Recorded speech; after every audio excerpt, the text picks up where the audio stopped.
The Calgary Police Service Homicide Unit is releasing additional information and photos in relation to a double homicide that occurred in May of 2017. At approximately 7:55 p.m. on Sunday, May 21st, 2017, police were called to a parking lot in the area of 130th Avenue and 48th Street Southeast for reports of gunshots. 2 men were found deceased upon arrival. Investigators interviewed approximately a dozen witnesses after the shooting and believe that the 2 victims arrived in the parking lot together. A third man, who arrived at the location in a separate vehicle, is alleged to be responsible for the shooting. On Thursday, June 8th, 2017, Kristen Joffre OUELLETTE, age 20, of Calgary, was arrested and charged with 2 counts of first-degree murder. The victims were identified as Anees Ismail AMR, age 26, of Calgary, and Colin Brendan REITBERGER, age 23, also of Calgary. It is believed that Amer was not the intended target in the shooting, and investigators do not believe he was involved in any criminal activity at the time of the shooting. Investigators also believe the motive stemmed from a conflict between REITBERGER and the accused OUELLETTE. The vehicle believed to be used by the suspect in the shooting was recovered shortly after the incident. Investigators are still looking for the public's help to locate a second vehicle that dropped the suspect off at a gas station located at 70 Freeport Boulevard, Northeast. This drop-off occurred right after the homicides. This vehicle is described as a red Dodge Durango SLT, likely in the production range of 2004 to 2006. It has a very distinctive sunroof. Police are also looking to identify and speak with the driver of this vehicle. It is believed the suspect then took a taxi from the gas station to Nose Hill Park, where his vehicle was parked. While at the park, the suspect had a conversation with a man driving a yellow Ford Escape. Detectives are looking to speak with this man and are asking for the public's help in identifying him and his vehicle. He's described as a Caucasian male with a goatee. Photos of the Durango, the Ford Escape, and the male driving the Escape are available on the City of Calgary newsroom. Investigators were previously looking to speak with another man in relation to this investigation. However, detectives have since spoken with him and are no longer attempting to locate him. Anyone with information about the 2 drivers or vehicles mentioned is asked to contact police by calling 403-266-1234 or the Homicide Unit tip line at 403-428-8877. Tips can also be left anonymously by contacting Crime Stoppers. I'll now have Mr. Amer come up and provide a statement to you. Mr. Amer.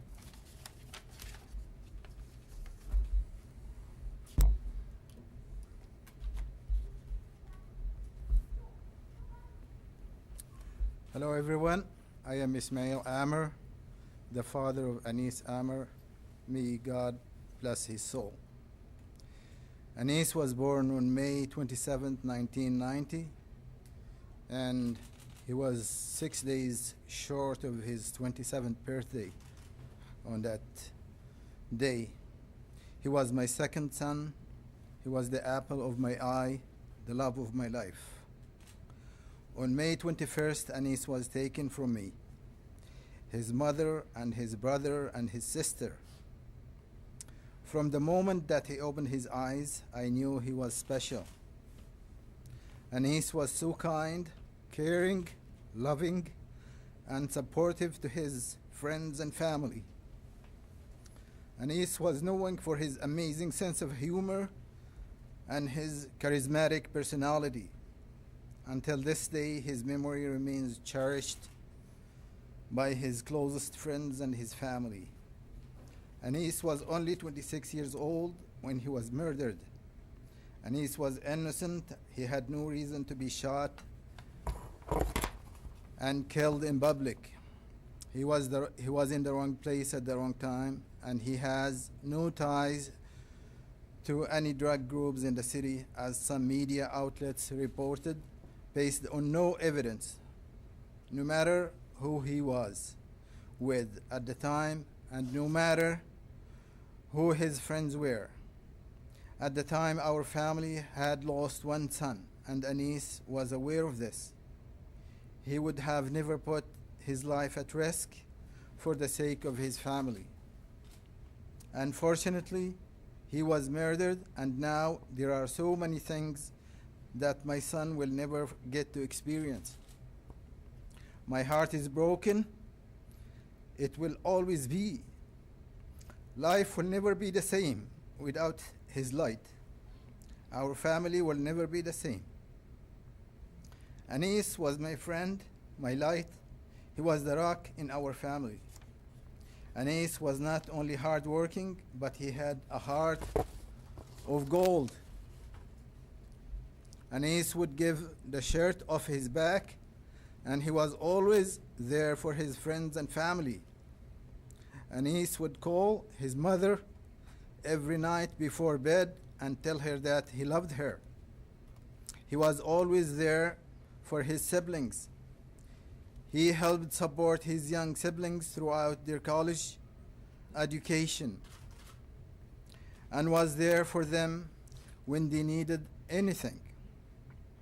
And now they have lost their elder brother, and they will never be the same again. When I miss my son, I cannot pick up the phone and call him.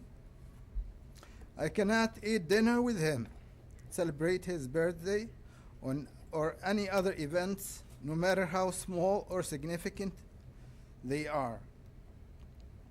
When I miss my son, the closest I can get to him is visiting his grave in Cochrane. No parent should have to live to bury their son. I need justice for my son and for our family. If anyone knows anything or holds any further information with respect to those who contributed to my son's murder, those who broke our family's heart and forever shattered our lives, I am begging you from the bottom of my heart to please help us bring forth justice on my son's case. Please do not let those who murdered him or participated in his murder walk the streets freely. Anees was innocent on that day he was murdered. It would be a terrible shame if those who participated in his murder escaped the grasp of justice. Our family will never be the same, but if we knew that each participant in his death was brought to justice, it would assist us in knowing that Anees's life was not taken in vain, and those responsible for his death are where they are supposed to be. Our family needs some sort of peace. We know it will not bring him back. We cannot sleep at night knowing that people who participated in his death and who have committed such a horrendous act are walking freely, getting away with his murder. I thank anyone in advance for this, for any information, on no matter how small or how important it may be, for taking the time and helping our family to find peace and justice. Thank you all. Thank you all.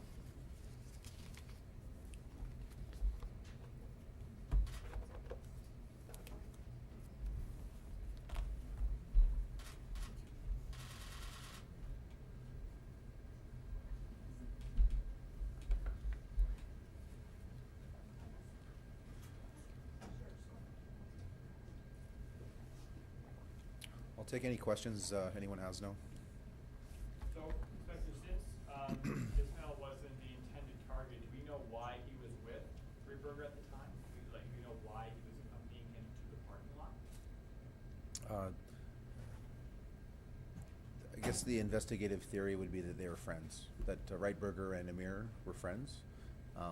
But that being said, our investigative theory to this point is that the conflict that occurred, that obviously erupted in that parking lot, was based on an issue or a situation between Reitberger, Mr. Reitberger, and the accused Christian Ouellette. And do we know if the attack was, do we know if the attack was in any way premeditated, that the accused was intending on going there to hurt Reitberger, or perhaps they were just going to try to patch up some sort of dispute? Like, I'm just wondering if there's any idea if this was premeditated. Maybe that can speak to the charges as well. Yeah, the charges are for first-degree murder. So the investigators, as I've mentioned at this podium several times, we have to get charge approval before we proceed with any charges associated to homicide. The investigators would have to satisfy the Crown Prosecutor's Office of certain elements of the offense. And in this particular instance, the elements of the offense of first-degree murder were certainly satisfied. And I will add that we believe that our case against Mr. Ouellette to be a strong case. You charge him with 2 counts of first-degree murder, though, which implies that in both cases the murders were premeditated or somehow other constitute first degree. And you say, though, that Mr. Amer wasn't the target.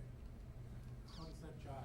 You know, I can't speak to the legalese in particular with this particular case. I wasn't privy to the conversations. This is before my tenure in this position. So I wasn't privy to the conversations between the investigators and the Crown's office. So I can't comment on that specifically. I appreciate the context of your question, but I just can't speak to that particular part of it. In terms of the pictures that you're releasing, when did you acquire those pictures? The pictures of the vehicles and the picture of the yellow truck from the park, the picture of the red truck at the gas station? To be truthful with you, I don't know the exact date that those pictures were obtained. But that being said, even if they would have been obtained 3 or 4 days after the event, there's certain information from an investigative point of view that we just can't release right after the event. So we have to make sure that we're doing things that are responsible, because once we release something to the community, we can't pull it back again. So we want to ensure that the release of any information to the community is done in a responsible manner that's going to positively affect the investigation. Was this dispute between the accused and Reitberger, was it criminal in nature? Like, there was some suggestion earlier on that drugs may have been involved? Yeah. Is that what we're led to believe? Yeah, as you know, when a case gets before the courts, I am limited in what I can discuss in terms of allowing it to, I guess, ferry out in the courtroom. And that is part of the, I guess, the investigative theory of what happened during this investigation. In terms of the part about the drugs and that being brought up early on in the investigation, what I can say to that is investigative theories change. So oftentimes we talk to people, we get a certain version or a perception of an incident or an event, and then as we are able to produce more CCTV video, talk to more witnesses. In this particular instance, we had witnesses that were privy to the scene and saw the shooting, but left very, very quickly after the event. So it takes us a while to track them down. It takes us a while to speak to family members like the Amirs and some others and friends of these people. So sometimes investigative theories change. There's an ebb and a flow to them in any investigation. And what we try to do here is we try to provide as much information to the community as we possibly can. We try to get it right every single time, but we also know that there's a risk to that as much as we're trying to be as open and transparent as we can in these investigations with our community, that sometimes these theories change, and there's, like I said, an ebb and a flow to them, and we have to come back and say, you know what, we weren't quite as accurate as we wanted to be early on in the investigation, because after weeks and months, things change. So how critical then is it to find these 2 other drivers? Like, is there some suggestion that they helped plan this hit? I mean, it sounds like you've got the one person that you believe. Like, what is your level of concern about their involvement in the bigger scope? Well, part of it is from speaking to people. Well, let me back up for a second. I stand at this podium often talking about the different homicides that happen in our community, and when I do that, what we're asking for is we're asking for our community to come forward and take some ownership and to help the police, because we can't police this city on our own. We need our community to help us, and we've had a lot of success by going to our community and saying we need help. We need people to come forward, whether it's anonymously or as a witness, to give us information. And like I said, we've had a lot of success with that. In doing that, we know that there's other people involved in this offense. We know that there's other people that have either information or are perhaps party to what happened in that parking lot. And we need to ferry out more people in the community to come forward to provide us with more information to move this investigation forward. Arresting just Mr. Ouellette for this offense, that's the tip of the iceberg for us. Our investigators don't stop. They are continuing to move this investigation forward. Releasing these photographs is part of that. We're hoping to stimulate someone's memory. Perhaps somebody was in Nose Hill Park on that evening, walking their dog, and a yellow Ford Escape is a very distinctive vehicle in this community, and and I know all of you have seen the photographs of it. They'll look at that video or that photograph and think, I remember that vehicle, or that vehicle is always in Nose Hill Park every couple days doing whatever it is, and maybe they remember the first three letters of the license plate, that sort of thing. And I think you'd be pleasantly surprised by how many times we're able to get information to come forward from these media scrums. We're very fortunate in this community that people in this community trust us, and that when they want to be part of the solution, they don't want to be part of the problem, and we're very grateful for that. Do you have any idea who these people are? What people are? Who you're searching for now? Do you have any leads on who those actually are? Like any possible IDs of who these people? Well, I'll leave that with the investigators. I'm not in a position to speak to any of that sort of thing today. But I can say is that we do believe that in talking to other witnesses, talking to other people that have associates with this group, with Mr. Amer and Mr. REITBERGER, that we believe there to be other people involved in this offense. So getting more directly to the question that Jill asked, for example, the man in the yellow Ford Escape, or Explorer, so in your answer you said you're hoping that someone who was in the park says, I recognize that truck, it was there the same day as me. What you didn't say was you hope that the guy who's driving it goes, hey, that's me they're looking for, and phones you. Am I to infer that you think this man is somehow involved in the events? Well, we're releasing a photograph of that person that we described as being a Caucasian male with a goatee, and if that person through social media or is watching the news this evening sees an image of himself on the news, I would love for him to give us a call and come in and talk to us. I'm sure he would. Do you certainly. Think he's involved in this whole thing? We're trying to ferry out the truth. That's part of it. So what I would say to you is that when a homicide occurs at 8 o'clock at night in a grocery store parking lot, and then an hour or two later, that we believe that person involved in that homicide is meeting somebody at Nose Hill Park, like what was captured in those photographs, I think a reasonable person would look at the circumstances and believe that the person driving that yellow Ford Escape would have some knowledge of what occurred 2 hours prior to their meeting. We want to talk to that person about it. Whether they are involved or not, that's up for the investigators to determine, but we want to talk to that person. And the reason why we're releasing that photograph is if anyone recognizes that vehicle, recognizes the image of that person, they will come forward to us and provide us with perhaps that person's name so we can track them down. Inspector, just in terms of timeline, we were just talking about it before, I just want to get some quick clarification. So after fleeing the scene, the accused, investigators are still looking for the public south and locating the second vehicle that dropped off the suspect at the gas station. Do we, just to be clear, how do we know how the accused got from his own vehicle to that second vehicle that dropped him off at the gas station? We don't.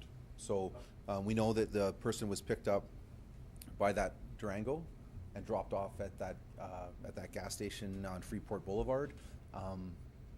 We've recovered the vehicle, so I think again you could use some deductive reasoning that perhaps this vehicle, this Durango, picked up Mr. Ouellette, where he dropped off that the vehicle that was used during the offense and took him to the gas bar. Any other questions? Have you been able to glean any information from Mr. Ouellette's cell phone? It would seem to me that this took a bit of coordination to get all of this to happen, and the sort of details, the timeline you're laying out, they must have been in communication with each other somehow, right? Yeah, Mr. Ouellette was arrested. I think he was arrested in June, middle part of June, and the offense happened at the latter part of May. What was seized upon Mr. Ouellette at the time, I can't speak to. That's left with the investigators. What information they might have obtained from him. Again, because this is before the courts, I'm in a bit of a precarious position where I can't comment on a lot of that because, again, we have to let that court process ferry itself out.